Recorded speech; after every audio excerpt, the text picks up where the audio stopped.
You ever heard name it and claim it, speak it into existence, or what's for me won't miss me? Now, these might be phrases you've heard referencing manifestation, but these are also phrases I heard coming up in churches that teach what we call prosperity gospel. These are the type of spots that say that God wants us to all be rich, right? Where pastors in designer fits take advantage of the poor's vulnerability to finance their mansions, their private jets, their luxury wardrobes, their lifestyles, all that stuff. Y'all know what I'm talking about, right?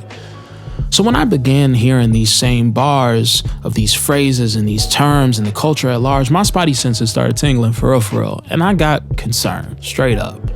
And I learned that the homies were using these things to reference this concept of manifestation. Take your ideologies and your theologies to their furthest conclusions. This is a cornerstone for me. This is something you will always hear me say. If you don't believe a concept at its furthest conclusion, you don't believe that ish at all. Test the ish that you believe, and if it holds up at its furthest conclusions, then it might be solid enough to stand upon, to hold as a cornerstone for you, a core belief. So let's honestly and earnestly test manifestation. The definitions and beliefs surrounding what manifestation is seem to vary, but at a base level, what seems to be consistent across the board is that manifesting is focusing your thoughts, your energies, words, etc. on something that you want. And by doing that, it comes into being or you attract it towards yourself. So here's my question. How does that work for the marginalized?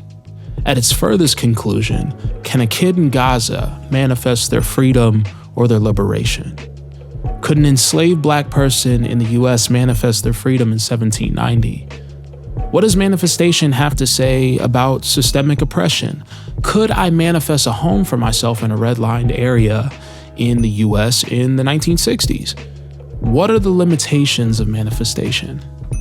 I get why folks are attracted to the concept of manifestation conceptually. Like, folks in hardship need hope, right? Folks need a North Star to help get them out of situations, to motivate them. And I'm not saying this stuff to rain on everybody's parade. I just say it as a word of caution and a word of challenge, right?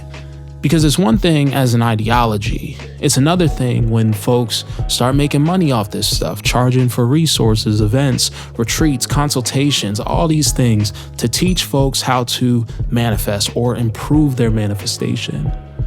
That seems eerily familiar to the retreats, events, seed money, first fruits, books, God wants you to be a millionaire type sermons and teachings that I heard growing up, right? And that ish absolutely harmed the poor and the marginalized, and it still does. And that stuff absolutely harmed me, and it harmed my family. Look, visualization is important. Focusing your thoughts, your mindset on your goals and having discipline in them things, that's important. Do that stuff. But does manifestation hold up to the challenge? Does it work for the advantaged and the disadvantaged? For the marginalized and the privileged? Is it consistent? Is it honest? You tell me.